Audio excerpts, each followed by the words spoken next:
Los objetivos de esta clase van a ser identificar las diferentes características de imagen que van a sugerir TB extrapulmonar en pacientes de alto riesgo. ¿Okay? También va a ser describir la fisiopatología de cada una de las enfermedades extrapulmonares que van a causar la tuberculosis, así como comparar las características de imagen de tuberculosis extrapulmonar con otras patologías que se van a asemejar mucho a eso. Como introducción tenemos que la tuberculosis es producida por el bacilo Mycobacterium tuberculosis, como sabemos. Esta enfermedad es una de las 10 principales causas de muerte en todo el mundo, según la OMS. Y es la principal causa de muerte por solo un agente infeccioso.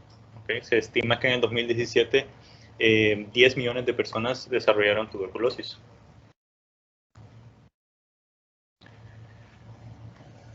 Típicamente esta enfermedad se va a manifestar por una infección pulmonar. Sin embargo, esta va a afectar otras partes del cuerpo y a eso es lo que le vamos a llamar TB extrapulmonar. La TB extrapulmonar en el 2017 ocurrió en un 14% de todos los casos de TB. ¿Okay? Y van a afectar principalmente, o el sitio extrapulmonar más frecuente van a ser los ganglios linfáticos. Es importante saber que la presencia de ganglios linfáticos necróticos, aunado a otras características de imagen específicas de ciertos órganos, nos van a aumentar la probabilidad de que del diagnóstico de esta enfermedad de tuberculosis extrapulmonar. Y es importante mencionar que los pacientes con VIH y tuberculosis van a tener una mayor incidencia de presentar manifestaciones extrapulmonares, también como una mayor susceptibilidad a la reactivación de la enfermedad latente y una mayor probabilidad de desarrollar enfermedad diseminada que otros pacientes inmunocompetentes. Comenzando con la TB ganglionar, como había mencionado, es el sitio de TB extrapulmonar más frecuente. Representa 15% de todos los casos de TB extrapulmonar. Esta se va a presentar principalmente como una linfadenitis cervical indolora bilateral. Okay. Sin embargo, también puede ocurrir como fiebre, sudores nocturnos y fatiga. El lugar más frecuente de afectación ganglionar van a ser los ganglios cervicales. Aquí tenemos un poquito de fisiopatología de infección de los ganglios linfáticos. Los bacilos van a llegar a los ganglios linfáticos mediante diseminación hematógena o por extensión directa.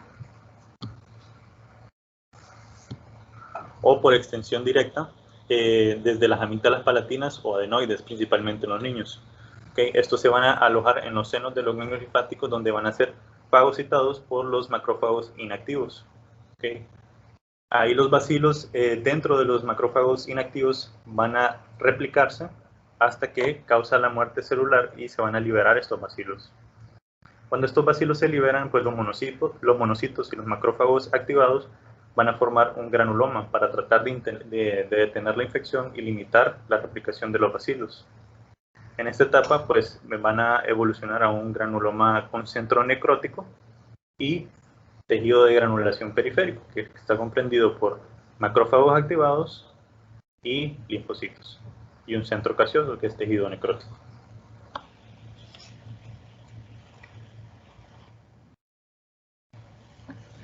En cuanto a los hallazgos por imagen, la adenitis tuberculosa no tiene una característica específica, sino que tiene 4 patrones descritos en la literatura.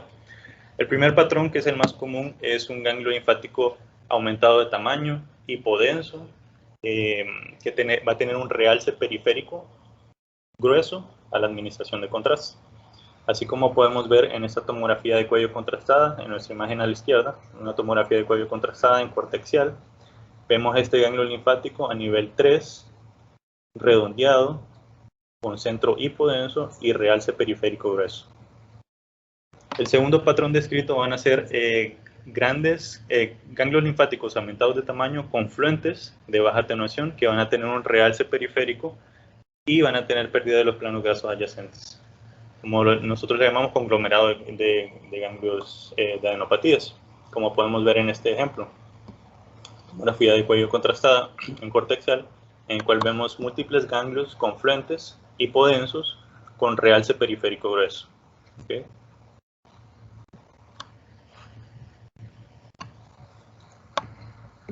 Los otros dos patrones descritos son menos frecuentes.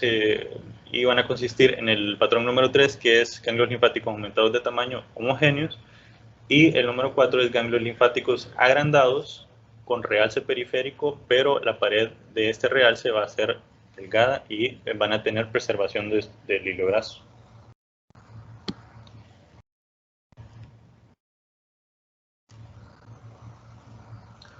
Por resonancia, ¿cómo vamos a ver las adenopatías por TV? Primero vamos a evaluar estas adenopatías en un T1 post-contraste, ¿okay? Donde vamos a ver un centro hipointenso y va a haber un realce grueso a la periferia, como vemos en este ejemplo. Esta resonancia magnética es una secuencia T1 post-contraste FATSAT, en la cual vemos múltiples ganglios retrofaringeos hipointensos con realce periférico grueso. ¿Okay? Y por ultrasonido, ¿cómo los vamos a ver? Vamos a ver múltiples ganglios o un ganglio hipoecoico que va a tener reforzamiento acústico posterior debido a la necrosis central que va a tener en su interior. También se puede asociar a edema de tejidos blandos adyacentes, ¿okay? Como vemos en este ejemplo. Ganglio linfático, vemos la clara pérdida de su morfología normal, caracterizada por que ya no tiene su hilo graso en el centro, y también está teniendo un reforzamiento acústico posterior por la necrosis central que tiene.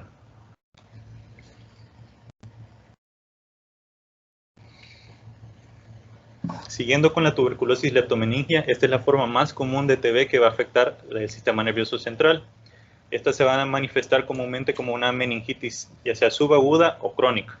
¿Okay? El análisis de líquidos cefalorraquídeo va a ayudar bastante al diagnóstico de esta enfermedad, debido a que nos puede ayudar a descartar otro tipo de patógenos, ya sea viral o por otro tipo de bacteria.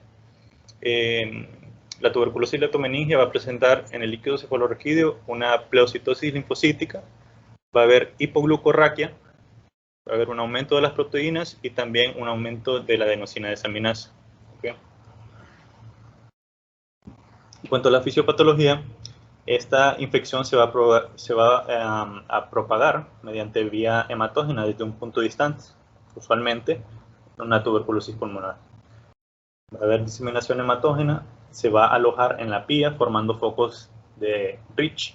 Estos son focos de caseificantes subpiales que se van a romper al espacio subaracnoideo y van a formar un exudado en ese sitio, principalmente en las cisternas basales, también en la superficie inferomedial del lóbulo frontal, la superficie anteromedial de los lóbulos temporales y el cerebelo superior.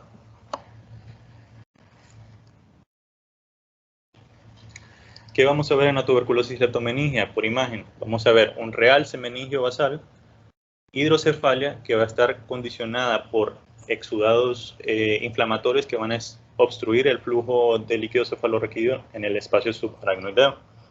También vamos a ver infartos parenquimatosos secundarios a vasculitis y exudados en las cisternas basales. Okay. Los hallazgos por tomografía en una tuberculosis leptomeningia, en una tomografía simple en estadios tempranos puede llegar a ser normal en un porcentaje alto de casos. Sin embargo, ya en procesos avanzados podemos ver un exudado iso a hiperdenso que va a borrar el líquido cefalorraquídeo y va a llenar las cisternas basales y también los surcos. Como podemos ver este ejemplo a la izquierda, esta tomografía simple de cráneo en corte axial, donde vemos material hiperdenso que está ocupando las cisternas basales. En este caso está ocupando la cisterna, como podemos ver, la cisterna interpeduncular, la ambient y también un poco de la cuadrigeminal. Okay. Y a la administración de contraste nos van a demostrar un realce leptomeningio nodular grueso, como vemos en esta tomografía contrastada craneal en corte axial, en cual vemos un realce leptomeningio nodular grueso localizado en las cisternas basales.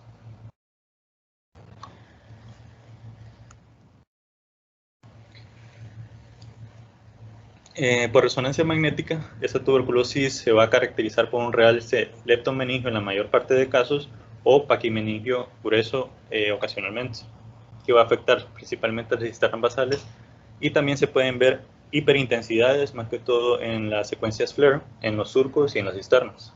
así como podemos ver en esta resonancia secuencia FLAIR intercortexial, en el cual vemos un paciente con meningitis que muestra hiperintensidades extensas dentro de los surcos, ¿okay? Vemos hiperintensidades en los surcos del lóbulo occipital, así como en las cisternas basales que están rodeando el mesencéfalo. ¿Okay? Aquí tenemos otro ejemplo de resonancia magnética en cortexial, un T1 contrastado, un niño que ya se había documentado con TB meningia, que muestra un realce lineal grueso a lo largo del mesencéfalo, o sea, está afectando las cisternas basales, así como los surcos de los lóbulos temporales. ¿Okay? En este caso también podemos ver otro de los hallazgos que se ven en la tuberculosis septomeningia, que va a ser la hidrocefalia. Vemos que los ventrículos laterales, en este caso las astas temporales, están agrandadas, así como el acueducto cerebral.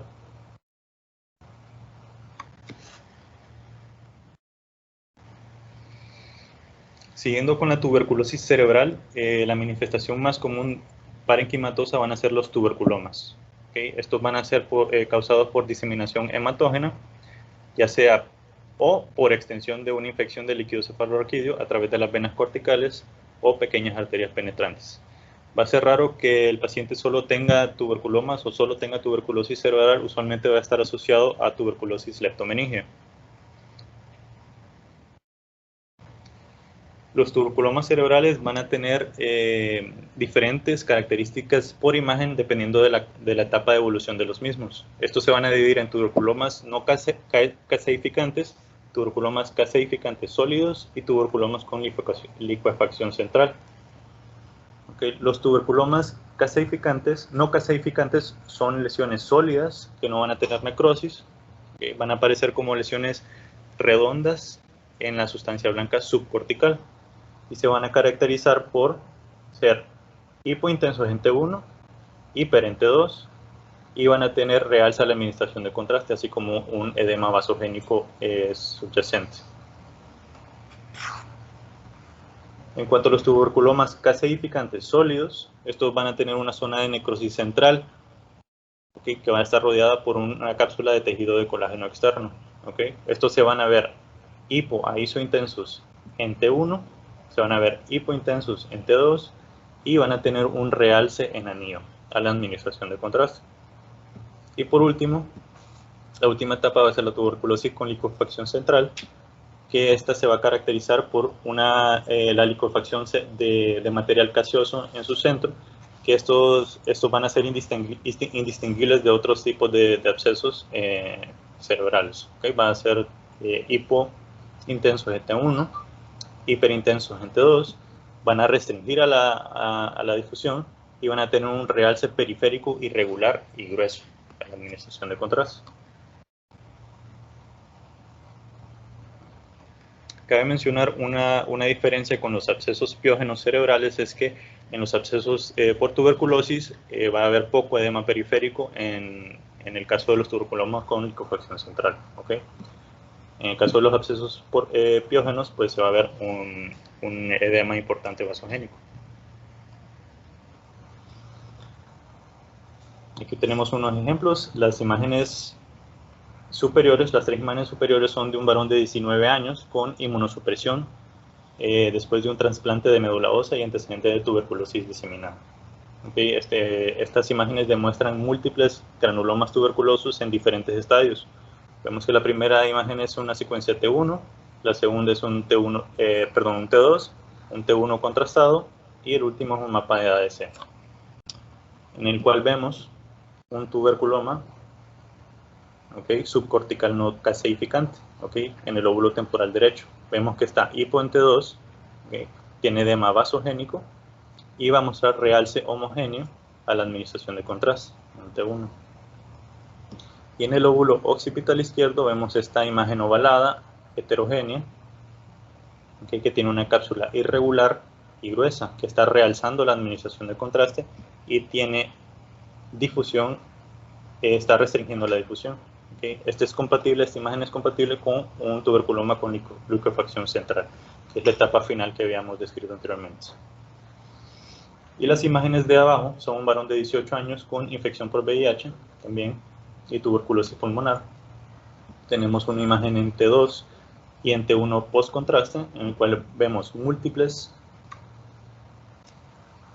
imágenes subcorticales redondeadas, ¿okay?, que están realzando en forma de anillo a la administración de contraste. Cabe mencionar que no tiene edema perilesional presente y estos pues son compatibles con tuberculomas gaseificantes sólidos. Ahora hablando de la tuberculosis renal. Este es un sitio frecuente de afectación extrapulmonar, ¿okay? Suele ser asintomático y los bacilos se van a alojar en el glomérulo y estos van a permanecer latentes por mucho tiempo, por muchos años. Por eso es que no se van a ver comúnmente en niños, sino que esta es una afectación principalmente de los adultos. Si vemos un poquito de la fisiopatología de la afectación renal, vemos este esquema anatómico de una nefrona. Vemos la corteza, la médula, la papila y el cáliz, para que nos orientemos un poco. Entonces los bacilos van a llegar a los capilares glomerulares, ¿okay?, mediante diseminación hematógena. Ahí, en los capilares glomerulares van a formar granulomas corticales, ¿okay?, como vemos en esta imagen. Después de una degradación inmune, el granuloma se va a romper y los bacilos van a viajar a través del túbulo proximal, ¿okay?, y van a quedar atrapados en el asa de Henle. Es ahí donde se van a romper a la cavidad medular, ¿okay?, van a formar granulomas medulares, pequeños abscesos, y posteriormente van a crear úlceras en la papila. Y es ahí cuando se va a producir diseminación por todo el sistema colector y se va a propagar a la vejiga y a los órganos genitales.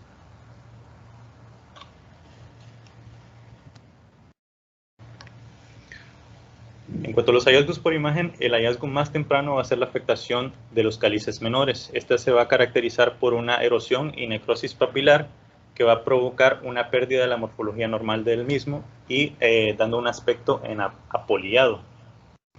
¿Okay? También se van a ver calectasias asimétricas, que estas van a ser causadas por necrosis también y fibrosis, y granulomas corticales que más adelante los vamos a describir. ¿Okay? En esta imagen tenemos un ejemplo, una imagen de tomografía con magnificación al riñón izquierdo. En fase de eliminación vemos como los contornos cálcicos están irregulares con apariencia apoliada por necrosis y erosión de los mismos. ¿Okay? A la derecha vemos un esquema anatómico de un cáliz menor y una papila. Y a la derecha del mismo vemos otra imagen, una tomografía contrastada en fase de eliminación, que es el ejemplo de cómo debe de verse un cáliz y una papila normalmente en un paciente sin afectación. ¿Okay? Vemos que adopta esta forma, el cáliz y la papila. ¿Okay? Vemos cómo en comparación con la imagen a la izquierda está totalmente destruida. En las imágenes inferiores vemos otro ejemplo de necrosis papilar. Son dos imágenes en corte axial, tomografías. La primera es en fase nefrográfica y la segunda es en fase de eliminación, en que se pueden detectar pequeñas áreas de necrosis en la médula renal, en el riñón izquierdo, que se van a demostrar como colecciones de líquido hipodensas en fase nefrográfica, y estas van a opacificar de manera tardía en la fase de eliminación. ¿Okay? Vemos también en este ejemplo que está totalmente destruida la anatomía normal de los cálices menores.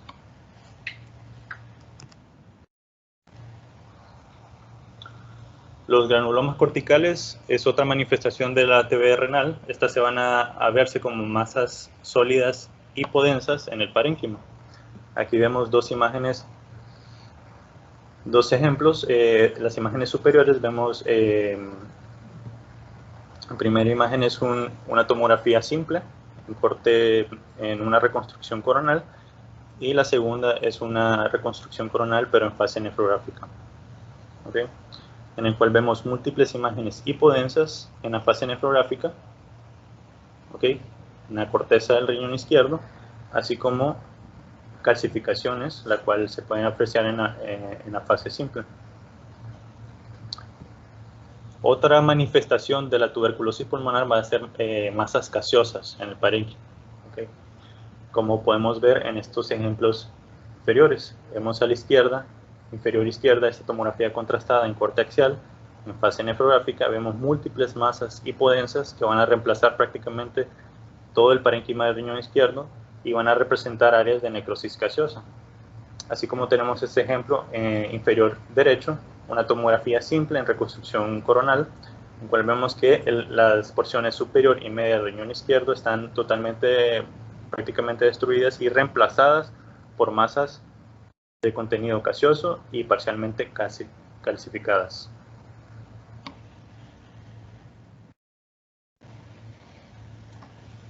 En cuanto a las manifestaciones ureterales de la TB genitourinaria, pues van a ser prácticamente o principalmente dos. El uréter va a aparecer engrosado, ¿okay? Y también puede haber una estenosis del mismo.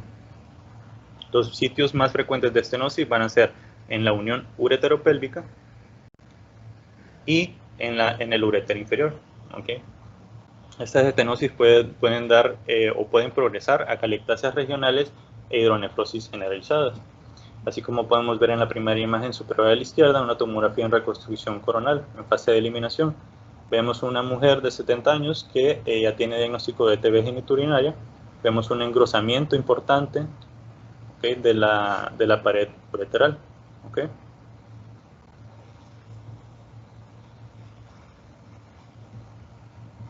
Ya en etapas finales de la enfermedad, los riñones van a entrar en un estado de no funcional, que esto se conoce en la literatura como autonefrectomía, que estos van a estar disminuidos de tamaño, los contornos van a ser irregulares, la cortical va a estar adelgazada y va a haber una dilatación difusa calicial, ¿okay? Como podemos ver en este ejemplo.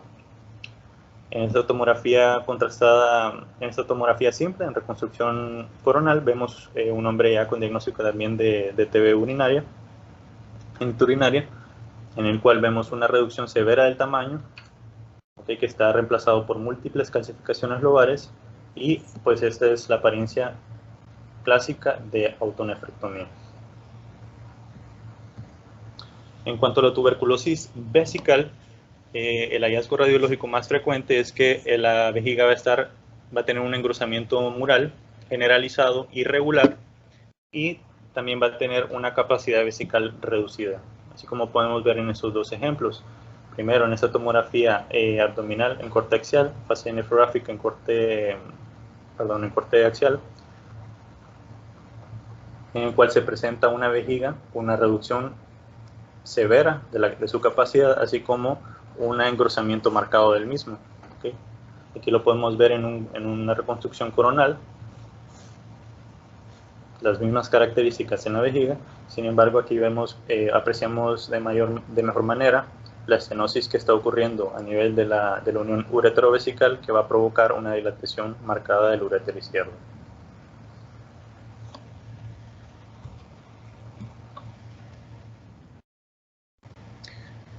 Siguiendo con la tuberculosis genital masculina, este es poco común en los hombres y se va a ver más frecuentemente asociado con una tuberculosis renal. Okay. Los dos órganos más frecuentemente afectados van a ser la próstata y el epididymo. La tuberculosis testicular es muy raro y usualmente va a estar asociado con epididimitis.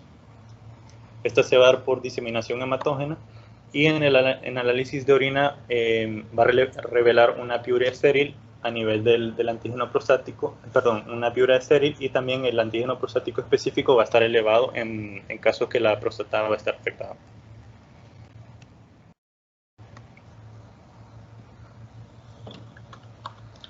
Aquí vemos unos ejemplos de las manifestaciones genitales masculinas. Vemos en las primeras dos imágenes de izquierda a derecha, vemos una TAC contrastada en corte axial con reconstrucción, y también una reconstrucción coronal oblicua en fase venosa, en el cual vemos el cordón espermático y el epidídimo van a estar aumentados de tamaño y van a tener realce a la administración de contraste.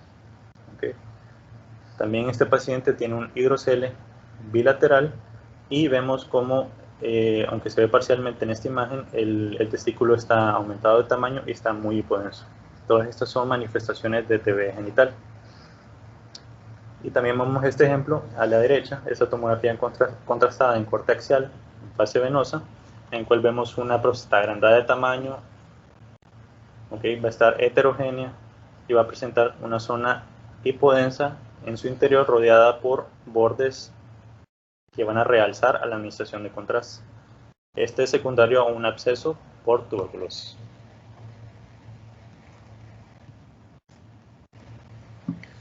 Siguiendo con la tuberculosis genital femenina, esta es una causa, aunque es poco frecuente, es una causa de infertilidad.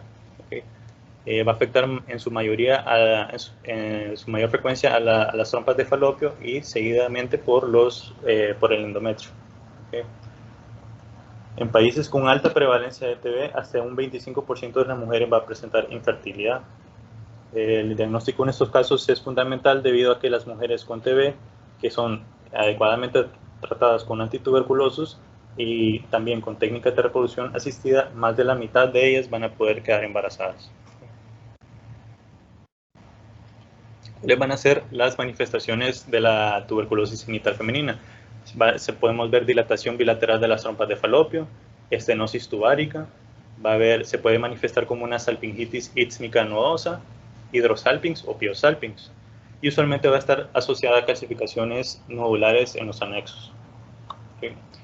La enfermedad endometrial también va a ser comúnmente vista. En 90% de los casos de tuberculosis genital va a estar presente, y el hallazgo principal va a ser distensión por material heterogéneo en el endometrio, focos cálcicos en su interior, así como una cavidad uterina distorsionada.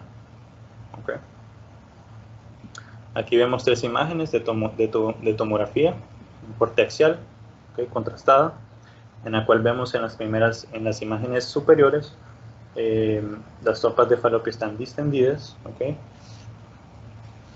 y están ocupadas por material hipodenso. También vemos cómo está realzando a la administración de contraste de la pared. Esto es secundario a un piosalpinx. Igual, en imagen de abajo vemos una imagen contrastada en corte axial, en tomografía contrastada, en el cual vemos la cavidad endometrial que está distendida, llena de líquido hipodenso, que es otra manifestación de la tuberculosis genital.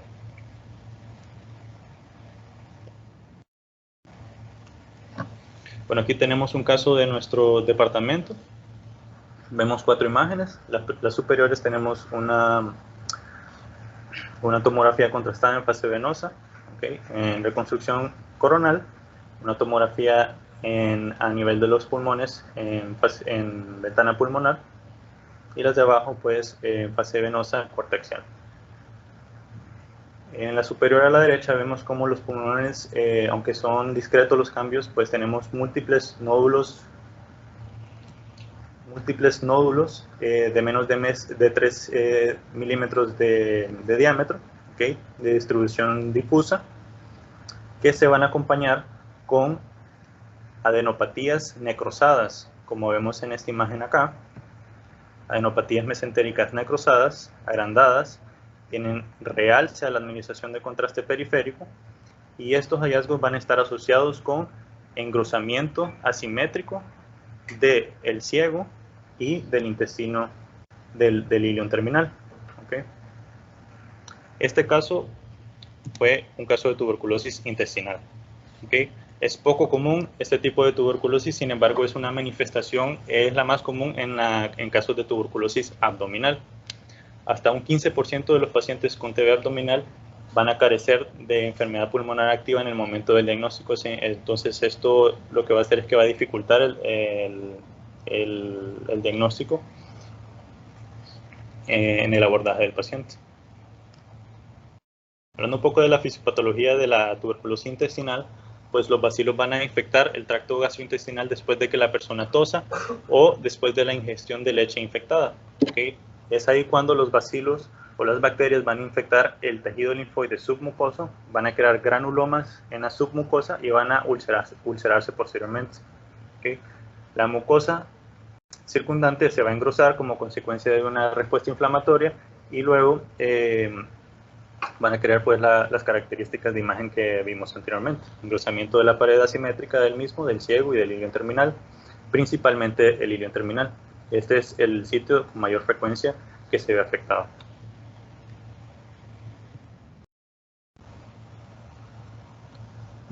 Aquí vemos unos ejemplos de tuberculosis intestinal. Vemos dos imágenes, las dos imágenes a la izquierda, es una tomografía de abdomen con contraste, tanto IV como transrectal, en el cual vemos múltiples ganglios linfáticos mesentéricos necróticos, ¿okay?, que están asociados a engrosamiento concéntrico de la pared del ciego. ¿Okay? Aquí vemos otro ejemplo. En esta tomografía en reconstrucción coronal, ¿okay?, contrastada, en el cual vemos un engrosamiento asimétrico del ciego que va a estar asociado a un ganglio linfático ileocólico necrótico inmediatamente adyacente. ¿Okay? Estas son manifestaciones características de la tuberculosis intestinal. Es importante diferenciarlas de la enfermedad de Crohn debido a que van a afectar la misma zona, la región ileocólica. Algunas características que nos van a ayudar a diferenciarlas de una de otra es que en la TB intestinal va a estar el ilion afectado en su mayoría de casos. ¿Okay? Va a haber ausencia de lesiones en salto, como se pueden ver en la enfermedad de Crohn, y también va a haber ausencia de fístulas o de tractos sinusales. Otra característica que si está presente no tenemos que pensar en TB intestinal va a ser el aumento de la vasculatura mesentérica, como vemos en la enfermedad de Crohn, que va a haber un engrosamiento de la basa recta, de los vasos rectos. ¿Me escuchan? Hay otra característica de la tuberculosis intestinal, es la morfología que tiene el ciego, que muchas veces toma una forma cónica. Este no es lo más clásico, pero como que ya la está formando una puntita hacia abajo, una forma cónica en la base del ciego. Y como dijo Diego, pues uno de los diagnósticos diferenciales, porque la enfermedad inflamatoria intestinal tipo Crohn afecta más comúnmente pues esa misma región, la región iliocecal. Entonces, pues hay que tenerlo en cuenta. Pero la verdad es que en nuestro medio es mucho más común la afección de esta zona por tuberculosis que por Crohn. Hay otros datos, como estaba diciendo, el signo del peine, la prominencia de los vasos rectos que no van a estar presentes en la tuberculosis, que si las vemos pues ya nos van a hacer dudar de que realmente sea una tuberculosis intestinal. Y si tenemos asociados los ganglios linfáticos característicos hipodensos, pues ahí ya pues prácticamente nos está diciendo que es tuberculosis, ¿no? Eso es muy característico. La manifestación abdominal más común de la tuberculosis son adenopatías retroperitoneales hipodensas. Ya después le sigue en frecuencia pues ya la afección gastrointestinal o genitourinaria, etcétera, pero lo más común es que haya adenopatías hipodensas. Ya desde ahí ya está sospechando que hay tuberculosis abdominal. Gracias, doctor. Ahora siguiendo con la tuberculosis peritoneal y mesentérica, esta generalmente se va a ver con otras formas de TB abdominal. ¿Okay? La afectación peritoneal es secundaria a la rotura de los ganglios linfáticos necróticos localizados en esta topografía, y como manifestación más común vamos a tener la ascitis. Esta ascitis tiene una característica importante, es que va a ser de alta atenuación, va a ser hiperdensa en relación al líquido, o sea, va debido a su alto contenido de proteínas y de células. La peritonitis tuberculosa se va a dividir en tres. ¿Okay? Generalmente vamos a tener la húmeda, la fibrótica y la seca. Generalmente estas características se van a traspolar. Sin embargo, pues están descritas estas tres características. La primera es la más común, la húmeda, ¿okay?, que va a abarcar el 90% de los casos y se va a presentar como grandes cantidades de ascitis libre, o también se puede ver loculada. Se va a ver hiperdensa, como había mencionado anteriormente, va a tener un rango de unidades Hounsfield de 20 a 45. debido a su alto contenido proteináceo. Okay, aquí vemos este ejemplo de esta tomografía contrastada abdominal en corte axial a nivel del hueco pélvico, en el cual vemos líquido, vemos ascitis, okay, que se va a ver hiperdensa en relación a la orina que está localizada en la vejiga. El otro tipo es la peritonitis de tipo firótica. Va a presentar, va a ser la segunda más frecuente. Esta se va a presentar con un omental cake, como sabemos es un engrosamiento del omento, va a haber aglomeración de las alzas intestinales y en este caso puede haber ascitis loculada, ¿okay? Como podemos ver en este ejemplo. ¿Okay? Es una tomografía contrastada que tiene contraste tanto IV como oral, en el cual vemos el omental cake que está localizado, está siendo señalado por las puntas de flecha. ¿Okay? También en este caso se vio asociado con engrosamiento del intestino delgado. Y por último tenemos la peritonitis seca, que esta va a ser la de menos frecuencia, se va a asociar con engrosamiento del mesenterio, adherencias y también nódulos gaseosos. En este tipo también se puede dar el omental cake, sin embargo no se va a ver la ascitis loculada o ascitis libre. Aquí hay que tener mucho cuidado, mira, dale el imagen. Fíjense cómo parece carcinomatosis. De hecho, hay veces que hay combinación, ¿verdad? No es como que tal vez puede ser predomine alguna, pero puedes tener la presentación que parece pirótica o seca y en el abajo vas a tener líquido libre, o sea, muchas veces hay combinación. Aquí el punto es que tú ves realce el peritoneo, engrosamiento, líquido libre, aumenta el cake, lo primero que piensas es carcinomatosis peritoneal y estás buscando ahí primarios ováricos, por ejemplo, ahí yo, en uno de los sesgos, ¿cómo se llamaba el sesgo, doctor? De disponibilidad, te pones a leer y pues dices, no, sí, mira, tiene ahí, y ahí se ve raro, y no, tiene un cáncer de ovario, ¿no? Y no preguntaste la historia clínica, no preguntaste, que va a ser muy distinta la historia clínica del paciente, porque es un proceso infeccioso, no va a tener pérdida de peso, no así como lo tendría un cáncer de ovario, etcétera, no va a estar en edad, va a tener otras cosas, va a tener fiebre, va a tener cosas que no van a corresponder con una carcinomatosis peritoneal, con un cáncer, ¿sí? Acuérdense que el cáncer de ovario es en pacientes femeninas ya avanzadas, no es en un cáncer en pacientes jóvenes. Entonces, si yo veo esto en un paciente muy joven, pues ya no está ni siquiera en la etapa clínica de un cáncer de ovario, ¿no? Entonces, sí nos ha pasado, a mí me ha pasado de que me he confundido de carcinomatosis, ¿no? Pues tiene que ser un primario desconocido o algo, y resultó que era tuberculosis peritoneal. Entonces, sí hay que tener cuidado de, por más feo que veamos el omental cake o la afección del peritoneo, siempre hay que tener dentro del diagnóstico diferencial la tuberculosis, porque aquí es muy común que suceda que tengamos afección peritoneal. ¿De acuerdo? Entonces siempre hay que tomarlo en cuenta, estar bien seguros de la historia, sobre todo cuando no vemos un primario también, o sea que no encontramos la explicación de por qué tenga eso. Así obviamente ves un cáncer de colon, ves un cáncer de páncreas, un cáncer de estómago, pues realmente es por eso, ¿no? Pero si no vemos nada, no nos queda claro, siempre hay que pensar en procesos infecciosos, tuberculosis. Gracias, doctor. Bueno, como les estaba mencionando, en el último caso, es un caso de peritonitis seca, que vamos a ver engrosamiento omental marcado o omental cake, como vemos en estas imágenes de acá. ¿Okay? También vemos múltiples linfadenopatías mesentéricas, agrandadas, así como asas intestinales que lo describe el texto como enmarañadas.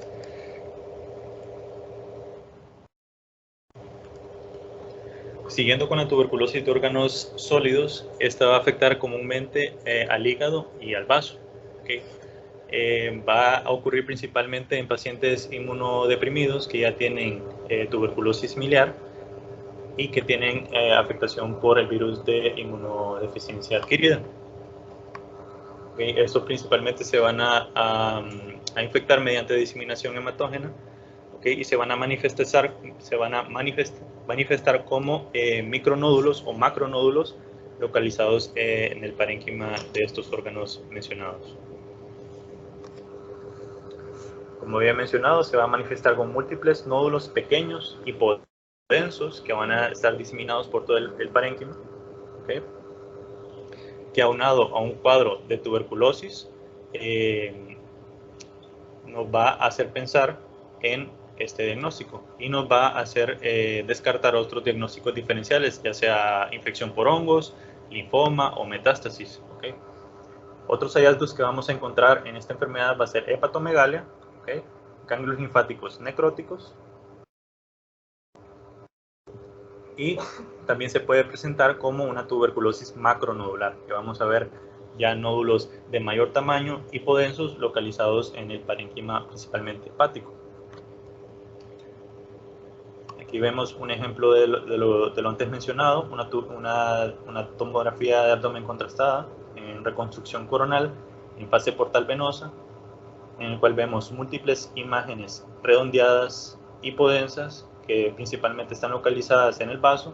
También vemos algunas en el hígado. Incluso este paciente también tenía granulomas corticales renales, como podemos ver.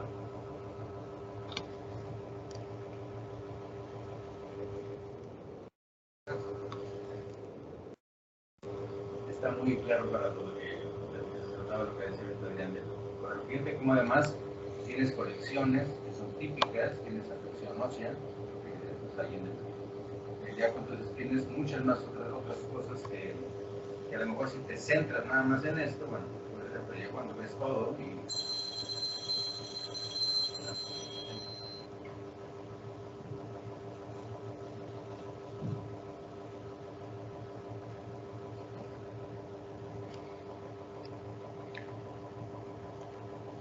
Bueno, continuando, este es un ejemplo de la tuberculosis hepática macronodular. ¿Okay? Vemos un ejemplo de una tomografía de abdomen contrastada en corte axial, en el cual vemos una imagen hipodensa, ¿okay? Que está localizada en el segmento hepático 4A.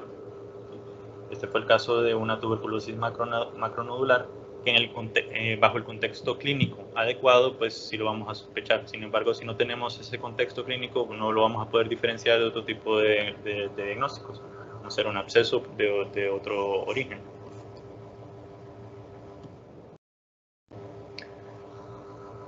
Siguiendo con la tuberculosis adrenal, estas van a ser el quinto lugar, van a tener el quinto lugar de afección, o sea, van a corresponder con el 6% de los pacientes van a presentar una tuberculosis adrenal, ¿okay? Y se van a manifestar como glándulas agrandadas de manera bilateral con áreas necróticas grandes e hipodensas, como vemos en esta tomografía de abdomen contrastada en fase venosa, corte axial. Vemos en las dos glándulas suprarrenales están aumentadas de tamaño en forma bilateral y asociadas con áreas hipodensas necróticas en su interior. ¿Okay?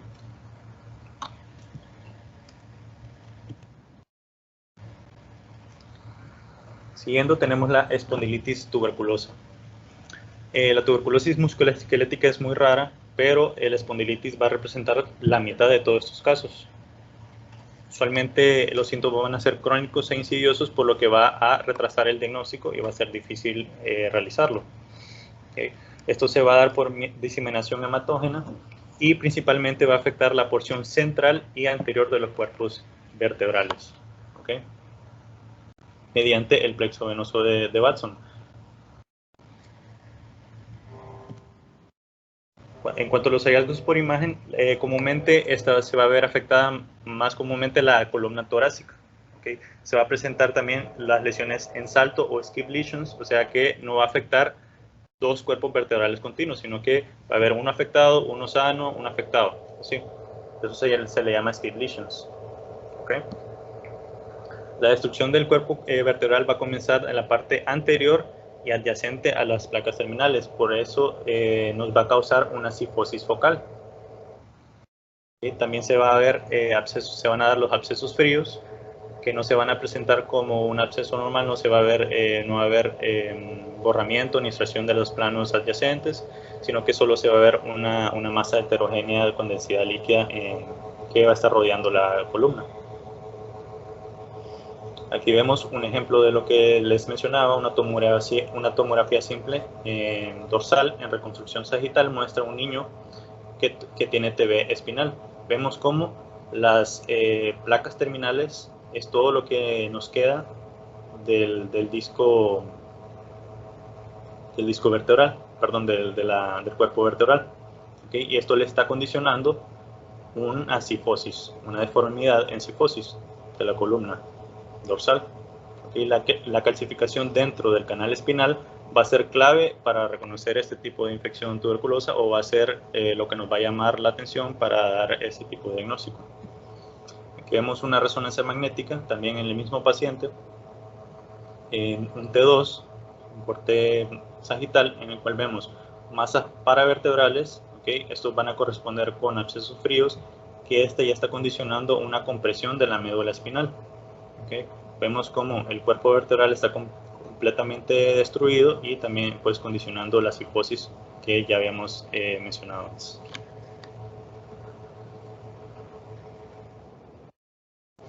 Se tiene que hacer diagnóstico diferencial de la espondilitis tuberculosa con la espondilitis piógena, causada principalmente por la Staphylococcus aureus. ¿Okay? La espondilitis piógena va a causar afectación de cuerpos vertebrales continuos, como vemos en esta resonancia magnética en secuencia T2. Vemos que está siendo afectada L5 y L4. ¿Okay? Otra característica importante es que va a afectar de manera rápida el disco intervertebral, a diferencia de la tuberculosis, de la espondilitis tuberculosa, que esta va a respetar el disco en fases iniciales. Otro diagnóstico diferencial que tenemos que tener en mente va a ser la espondilitis por brucelosis, que esta va a ser muy similar a la espondilitis piógena por Staphylococcus aureus. Sin embargo, esta se va a presentar con afectación lumbar y también afectación sacroiliaca.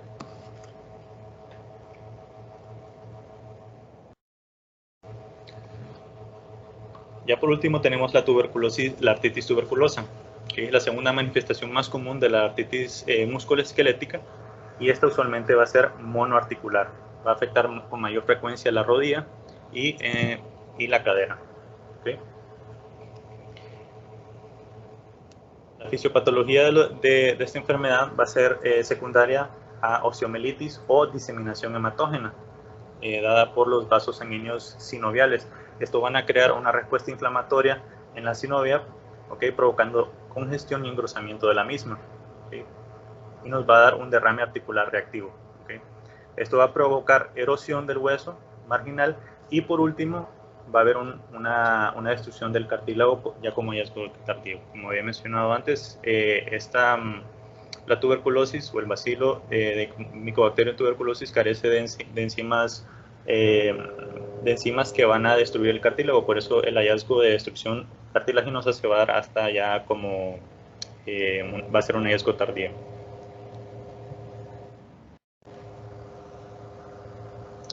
La resonancia magnética va a ser muy sensible para detectar los hallazgos por artritis tuberculosa, pero no es específica, ya que se puede dar estos hallazgos en cualquier otra artropatía inflamatoria. Vamos a ver derrames articulares, sinovitis y erosión ósea. ¿Okay?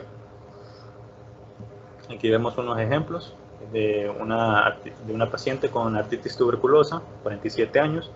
¿Okay? Vemos esta imagen en corte sagital, densidad de protones, en el cual vemos el líquido heterogéneo, el líquido sinovial heterogéneo en la rodilla suprapatelar. ¿Okay?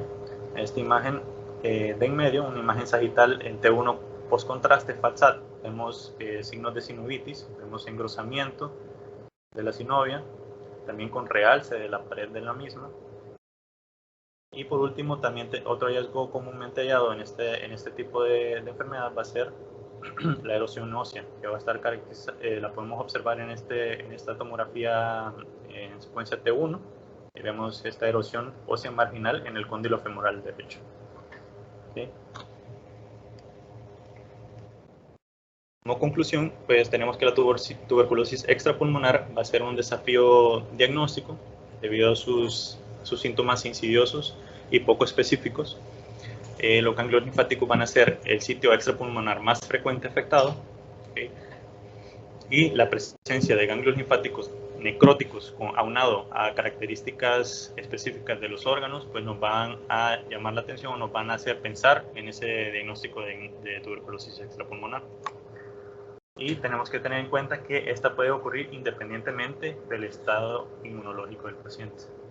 como sabemos que sí se presentan más frecuentemente pacientes inmunodeprimidos con VIH, sin embargo, no excluye a una persona inmunocompetente de presentar este tipo de manifestaciones.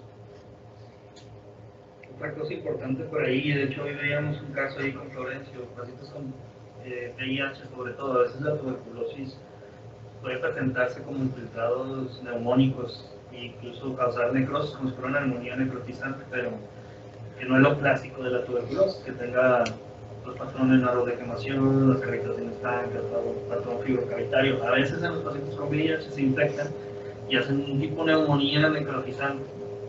Entonces, a veces también las manifestaciones de la TB dentro del paciente VIH, dentro del pulmón, pueden ser distintas y a veces confundirlos con otros patógenos, ¿sí? Como Klebsiella, Staphylococcus, etc. Entonces, pues sí, la tuberculosis pues, tiene ya muchísimos años con la humanidad, desde las momias egipcias de eso. Y yo creo que no hay un órgano que no afecte la tuberculosis, ¿verdad? Entonces, realmente es un reto diagnóstico porque puedes estar viendo las manifestaciones de tuberculosis extrapulmonar todos los días y a veces confundir que está en la piel, tejido celular subcutáneo, a veces también puedes tener infección. Entonces, pues sí es todo un reto diagnóstico, pero por eso es bien importante pues, la historia clínica del paciente, buscar los antecedentes, ver los estudios previos de imagen. Esto muchas veces en la parte clínica de nuestro reporte, donde vienen antecedentes, puede venir la clave, ¿no? Que este paciente ya estuvo tratado por tuberculosis en algún estudio previo, porque a veces en el nuevo no te llegó con historia clínica, pero en algunos de los previos sí tenía, entonces sí, revisar los previos, revisar bien la historia clínica del paciente y pensar, ahora sí que en nuestro medio siempre pensar en la tuberculosis como un diagnóstico diferencial en cualquier lado. Muy bien. Gracias, doctor.